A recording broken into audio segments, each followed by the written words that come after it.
transition. Sans transition, Mme Alice Thomas nous donnera une idée pratique de la chose.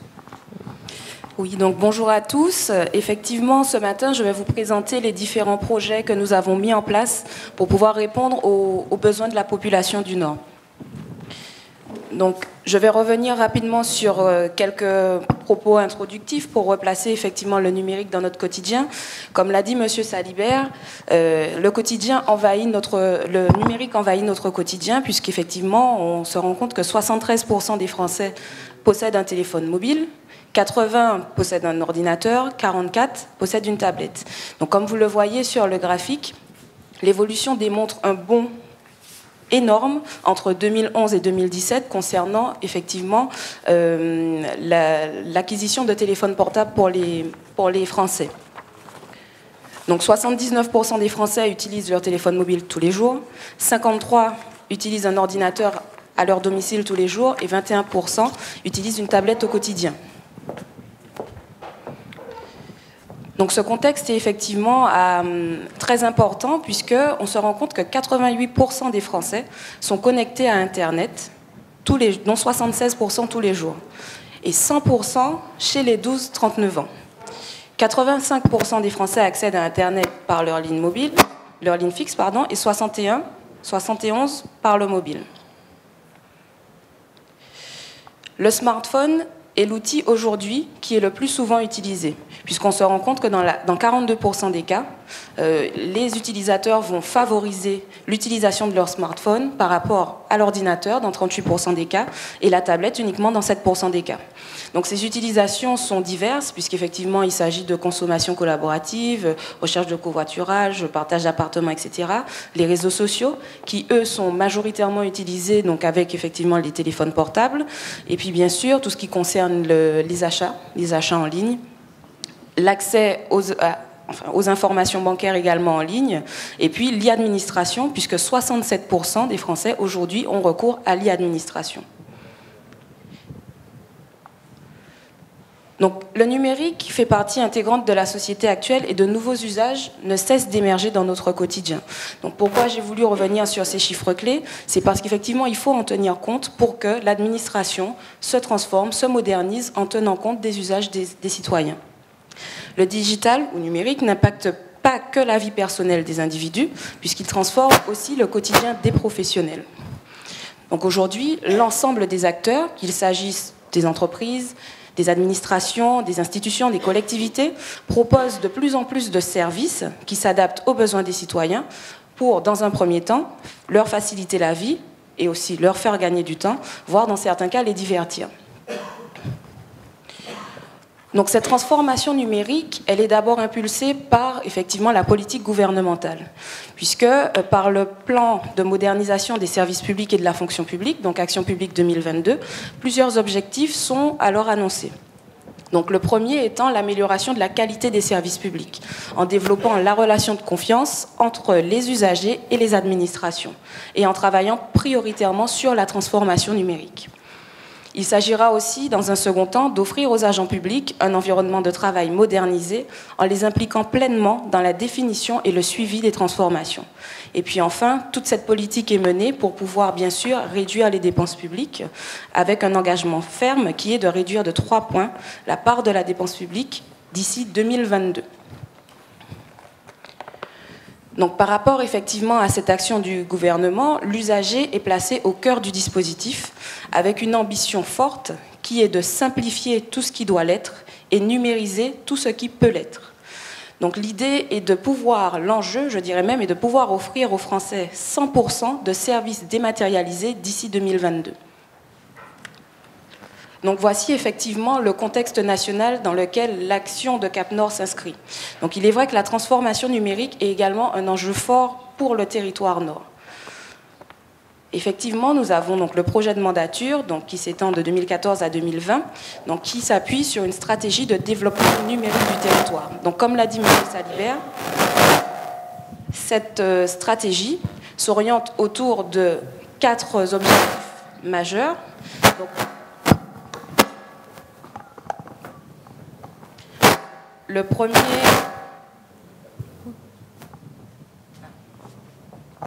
Le premier étant le développement de la culture numérique, la création d'usages et services numériques, l'utilisation du numérique comme un support du développement économique, et puis bien sûr la contribution à l'administration et à l'informatisation des administrations des communes.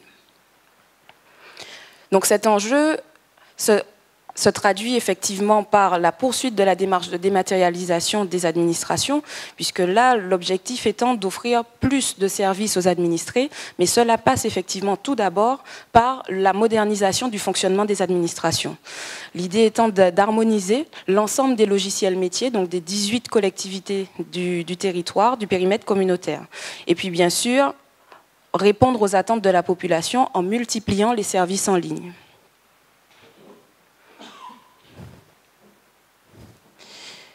Nous cherchons bien entendu également à améliorer le cadre de vie des administrés, donc en créant un point d'entrée unique, donc un guichet unique numérique intercommunal qui permet aux administrés d'accéder au niveau d'un portail à l'ensemble des services en ligne proposés par toutes les collectivités du territoire. Donc il s'agit bien évidemment de simplifier les usages et puis d'apporter une grande fluidité dans les échanges entre l'administré et l'administration. Donc le projet Innor qu'on a déjà évoqué ce matin avec ses 3 volets est donc la traduction opérationnelle de ce projet de mandature. Je vais passer assez rapidement dessus puisque M. Salibert vous l'a déjà présenté. Donc l'idée est aujourd'hui de pouvoir rapprocher l'administré de son administration grâce au numérique. Donc par rapport à cela, Cap Nord a mis en place un certain nombre d'outils au service de sa population. Donc il s'agit notamment d'une application mobile, du réseau de bibliothèques, donc Nord Médiathèque 972, et bien sûr la mise en place du guichet unique numérique intercommunal. Donc je vais vous parler un petit peu plus précisément de ces différents outils. Donc le premier étant l'application mobile Cap Nord, donc qui est un outil essentiel au service de la population puisqu'elle se présente comme un véritable guide de poche, donc qui permet à la population dans un premier temps de communiquer facilement avec les administrations du territoire, puisque à partir du smartphone, ils ont également la possibilité de contacter directement les mairies, Cap Nord, de découvrir ou redécouvrir la richesse du patrimoine du Nord, puisqu'effectivement le numérique a aussi pour objectif de promouvoir ce patrimoine, donc les lieux et les centres d'intérêt, et puis de bénéficier d'idées de sortie, qu'il s'agisse en matière de restauration ou encore les différentes animations du territoire. Donc l'idée étant de permettre à l'administré d'être vraiment toujours connecté et en lien avec son administration, en s'adaptant aux usages actuels. Donc l'application mobile va également permettre d'être alerté et informé en temps réel grâce à des abonnements en fait, à différentes alertes. Donc il s'agisse d'alertes météorologiques ou encore liées aux risques majeurs, la collecte des déchets, les transports ou encore les actions labellisées. Puisqu'effectivement Cap Nord met en place un certain nombre d'animations sur le territoire et par le biais de cette application mobile, l'usager peut être informé en temps réel des nouvelles animations qui seront mises en place sur le territoire. Et puis bien sûr, l'interaction avec les collectivités est vraiment un élément fort de cette application mobile, puisque par ce biais, on va permettre aux citoyens d'échanger avec sa collectivité, qu'il s'agisse de demandes diverses, qu'il s'agisse de réponses à des sondages ou encore des signalements. Je pense notamment aux signalements d'incidents donc sur la voirie ou autres. Donc avec son application mobile, l'usager a effectivement la possibilité d'interagir avec sa collectivité. Donc les avantages de cette application, donc le premier étant qu'elle est totalement gratuite, elle est accessible sur toutes les plateformes de téléchargement, donc qu'il s'agisse de Play Store, de l'App Store ou encore de Windows. Les mises à jour sont régulières de façon à permettre effectivement à cette application d'évoluer. Elle propose plusieurs langues, elle est facile d'utilisation et puis bien sûr la notion de géolocalisation est intéressante, notamment pour tout ce qui concerne en fait les lieux et centres d'intérêt, puisque bien entendu, si le citoyen a activé cette donnée sur son téléphone, il peut avoir le parcours le plus adapté pour se rendre facilement dans ces lieux et centres d'intérêt. Donc en matière de perspective d'évolution, cette application n'a de cesse d'évoluer et nous œuvrons à enrichir la base de données en fournissant donc aux communes, donc les services communication et culturels, mais également aux offices de tourisme, un accès pour qu'ils puissent créer des contenus. Donc tout ça va permettre de disposer d'une information qui soit vérifiée, mais aussi mise à jour de manière régulière. Donc, le deuxième outil est le réseau Médiathèque 972. Donc, effectivement, c'est le réseau de lecture publique du Nord qui est composé donc, de 15 bibliothèques et médiathèques. Donc, la mise en réseau avait pour objectif d'améliorer les services rendus au public. Donc, tout cela pour pouvoir proposer une offre documentaire étendue, donc plus abondante et plus diversifiée et accessible à l'intérieur des bibliothèques, mais aussi en dehors des différents sites. Donc je pense notamment à la lecture numérique, puisque effectivement à l'heure actuelle, toutes les bibliothèques et médiathèques disposent de divers abonnements qui sont proposés aux lecteurs du réseau. Donc un abonnement à Bibliovox, donc qui est un catalogue généraliste qui propose effectivement toutes sortes d'ouvrages. Un abonnement Kubivox, donc qui est lié à Bibliovox, mais qui lui est vraiment dédié au jeune public, donc qui permet effectivement aux enfants qui apprennent à lire de disposer en fait d'un panel d'ouvrages qui sont adaptés à leur tranche d'âge. Et puis bien sûr un abonnement à la lecture via Isneo, donc qui est une plateforme qui est spécialisée dans la bande dessinée. De plus, avec effectivement la carte unique qui est disponible dans le réseau, donc tout lecteur du réseau a la possibilité d'emprunter et de rendre des ouvrages dans n'importe quelle bibliothèque ou médiathèque du réseau. Donc cette carte est unique et valable dans tout le réseau. Avec effectivement la mise en réseau, le lecteur a aussi la possibilité de consulter le catalogue, donc catalogue qui reprend l'intégralité des fonds de toutes les bibliothèques et médiathèques du réseau et réserver des ouvrages en ligne grâce au portail, donc au portail accessible en ligne. Dans tous les sites des bibliothèques et médiathèques, nous avons également mis en place des connexions Wi-Fi gratuites et sécurisées. Donc l'idée est vraiment de pouvoir rendre Internet accessible à tous et facilement. Les postes publics de consultation permettent également aux lecteurs d'accéder à Internet, d'effectuer effectivement des recherches, des travaux bureautiques ou autres. Et puis enfin, grâce à la mise en réseau, la population bénéficie d'animations mutualisées et ancrées dans le territoire. Donc là, je pense notamment au Festival de la BD, donc qui a pu effectivement il y a 2 ans avoir en tout cas un impact dans toutes les bibliothèques et médiathèques du réseau et qui est devenu une action labellisée Cap Nord. Et cette année effectivement le festival a pu bénéficier à toutes les structures du réseau. Et puis bien sûr les bibliothèques bénéficient de l'ensemble des actions labellisées qui sont organisées par Cap Nord puisqu'elles sont très souvent associées donc dans la réalisation de ces différentes actions. Donc, je vous parlais aussi en introduction du guichet unique numérique intercommunal. Donc, l'idée est vraiment de pouvoir multiplier les services en ligne et dans un premier temps à destination de la famille. Donc, l'objectif est de pouvoir dans un premier temps faciliter la collecte des informations du foyer, simplifier les démarches administratives pour permettre aux parents de gagner du temps, rendre plus efficace et rapide le traitement des demandes des familles par les agents donc des services concernés, et puis bien sûr renforcer la communication entre les services des collectivités et les différentes familles. Donc ce guichet unique, il s'appuie dans un premier temps sur la fourniture d'un logiciel de gestion des activités scolaires et périscolaires, puisque comme l'a dit M. Salibert, Cap Nord, par le biais de son plan informatique intercommunal, équipe toutes les communes du territoire. Donc ce logiciel, nous avons souhaité qu'il soit compatible avec le paiement en ligne, toujours dans cette optique de faciliter la vie du citoyen. Donc nous avons aussi comme objectif donc, de mettre en place le portail famille pour les parents du Nord et puis fournir à la population un accès en ligne aux services en lien avec la scolarité et la jeunesse. Donc à l'heure actuelle, ce projet a déjà démarré. Nous avons 5 sites pilotes qui sont Casse-Pilote, le Lorrain, le Morne-Vert, le Gros-Morne et Saint-Pierre, qui ont démarré. Et donc effectivement, les différents portails familles sont déjà en ligne et accessibles à la population du Nord. L'enjeu est que toutes les 18 communes du territoire puissent bénéficier de cette informatisation pour la rentrée 2018. Donc les avantages du guichet unique sont dans un premier temps effectivement sa simplicité, puisqu'il s'agit d'un point d'entrée unique pour toutes les démarches, avec une possibilité d'identification unique via France Connect. Donc je vais juste vous parler rapidement de France Connect, parce que pour nous, ça répond vraiment à l'objectif de simplification à destination des usagers. Donc effectivement, France Connect permet de se connecter au service public en ligne en utilisant l'un des 3 comptes existants. Donc il s'agisse de l'assurance maladie, des impôts ou encore la poste. Donc l'idée est de pouvoir vraiment offrir aux citoyens la possibilité de se connecter sans forcément avoir à créer un énième compte en ligne.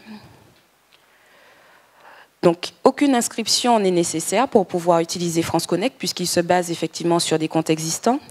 Il y a une reconnaissance automatique par l'ensemble des services en ligne l'utilisant, donc en utilisant les comptes existants. La navigation est simplifiée entre tous les sites qui utilisent France Connect, c'est-à-dire que demain, vous vous connectez au guichet unique numérique avec France Connect, vous vous connectez par la suite effectivement à votre compte sur Amélie, il va effectivement reconnaître vos identifiants de connexion. Et cela permet bien sûr une diminution des identités numériques puisqu'on se base sur l'existant. Bien sûr, c'est un dispositif qui est sécurisé. Il n'y a pas de stockage de données personnelles. Et puis bien sûr, il y a une information par email qui est transmise à chaque connexion permettant à l'utilisateur de se rendre compte d'une connexion s'il n'en est pas à l'origine.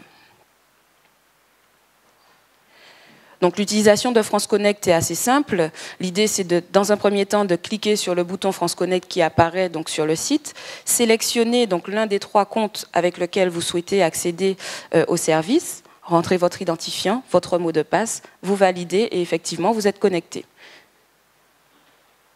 Et vous accédez à l'ensemble des services en ligne. Donc je reviens maintenant sur le guichet unique numérique. Il est vrai qu'il dispose de nombreux avantages et le premier étant la facturation unique. C'est-à-dire que les usagers vont recevoir une facture qui regroupe et détaille l'ensemble des prestations. Donc comme je vous le disais, dans un premier temps, nous nous sommes axés sur la famille avec effectivement tout ce qui concerne les activités scolaires et périscolaires. Donc les inscriptions à l'école, à la restauration scolaire et aux accueils de loisirs. Et puis bien sûr, par le biais de ce guichet unique numérique, nous pourrons mettre en place de nouveaux modes de paiement, notamment le paiement en ligne par carte bancaire.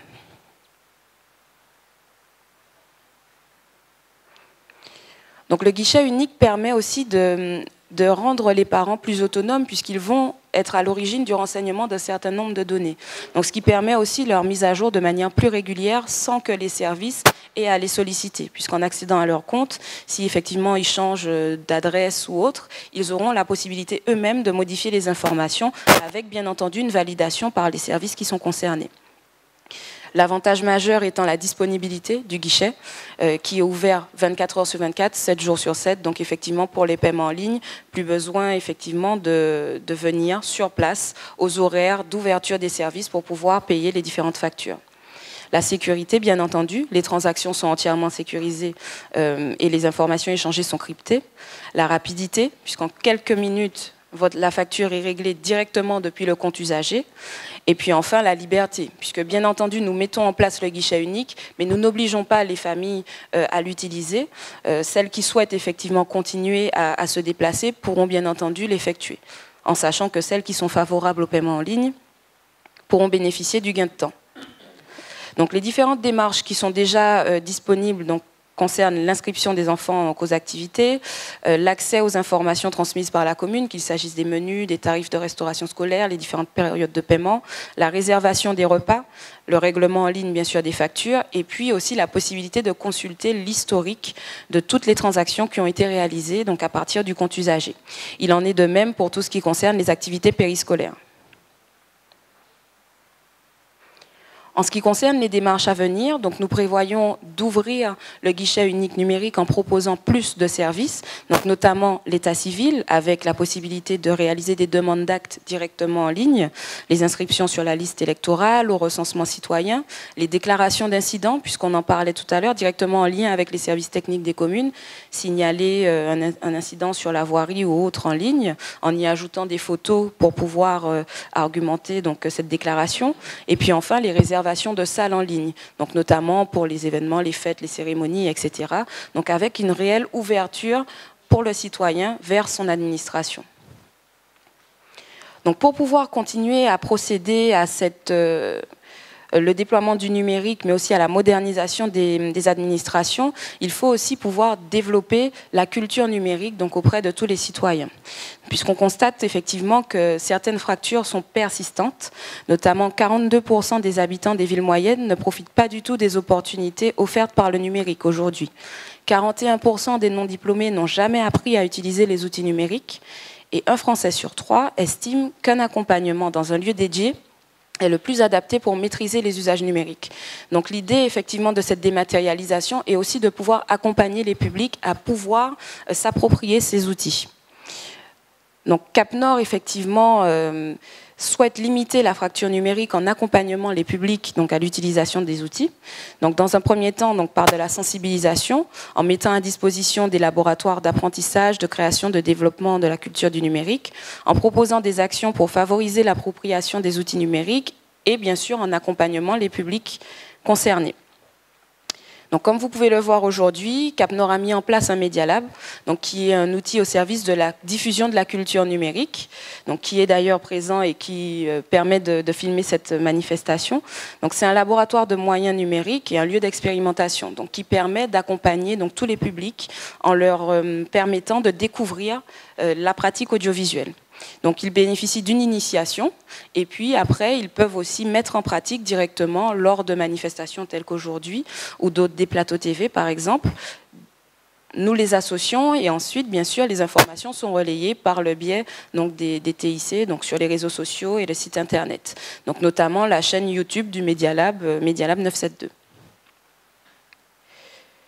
Ensuite, nous réalisons aussi d'autres actions de sensibilisation. Donc, notamment, nous avons participé à des ateliers supercodeurs avec plusieurs cyberbases du territoire, donc pour pouvoir accompagner les jeunes donc, au code informatique, donc les sensibiliser au code informatique. Nous réalisons aussi des animations donc en collaboration avec les différentes communes, en partenariat. Donc, notamment ici, c'était à la cyberbase de Basse-Pointe, un atelier qui a été mené pour expliquer aux usagers comment mieux utiliser leur smartphone et leur tablette. Et puis, nous participons aussi aux actions des différentes communes en matière d'e-administration, donc notamment cette année avec la ville de Trinité. Donc, l'idée étant de pouvoir, bien sûr, développer la culture numérique. Donc, j'ai fini pour cet aspect. Est-ce qu'il y a des questions particulières sur les projets ?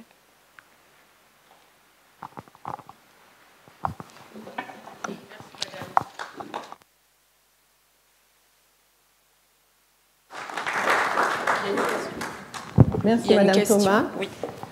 Alors, excusez-moi, Madame Pascal, il y a juste une petite question. Oui, c'est bien ce que j'allais. Une question de la salle. Bonjour, Thierry Claveau, mairie de Basse-Pointe.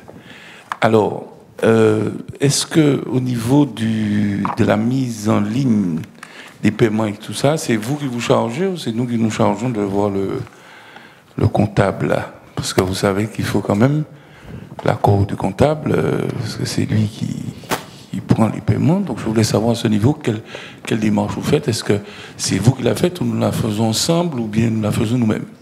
Alors c'est effectivement une démarche qui se fait en partenariat avec les différentes communes. Nous sommes accompagnés par la Direction régionale des finances publiques car nous avons choisi donc la plateforme Tipeee pour réaliser le paiement en ligne.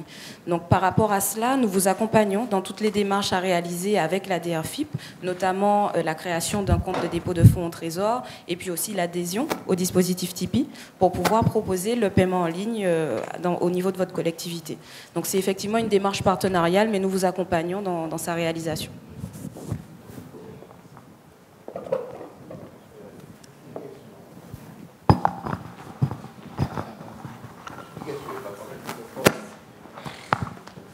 Alain Vanito, de Trinité, retraité de l'Éducation nationale, voilà. Mais je m'intéresse quand même au transport scolaire. Donc je voudrais savoir si le paiement du transport scolaire pourra se faire en ligne. Alors concernant le transport, il est vrai que c'est une compétence qui est désormais du ressort de la CTM. Donc par rapport à cela, il faudra déjà voir les modalités de fonctionnement donc, qui sont définies par la CTM et voir effectivement si au niveau de Cap-Nord, nous devons intervenir sur cet aspect. Normalement, cette compétence est dévolue désormais à la CTM. Oui, bonjour. Max Jean-Noël de DSI Caraïbes. Dans vos applications, vous avez pas mal de données personnelles. Est-ce que vous connaissez donc la réglementation européenne sur la protection des données européennes? Est-ce que vous avez déjà commencé à prendre cet aspect en compte? Tout à fait. Donc nous avons un correspondant informatique et liberté qui désormais donc va changer d'appellation. Malheureusement, j'ai plus l'appellation. DPO. Exactement. Donc qui est effectivement au niveau du service de la DGA système d'information et qui se charge effectivement de la mise en conformité donc des logiciels que nous utilisons avec la réglementation, notamment le RGS et le règlement sur la protection des données. Merci. D'autres questions? Merci, nous pouvons poursuivre. Le décor de Cap-Nord est planté. S'il n'y a pas d'autres questions. Le décor de Cap-Nord est planté. Merci, Madame Thomas. Nous allons applaudir.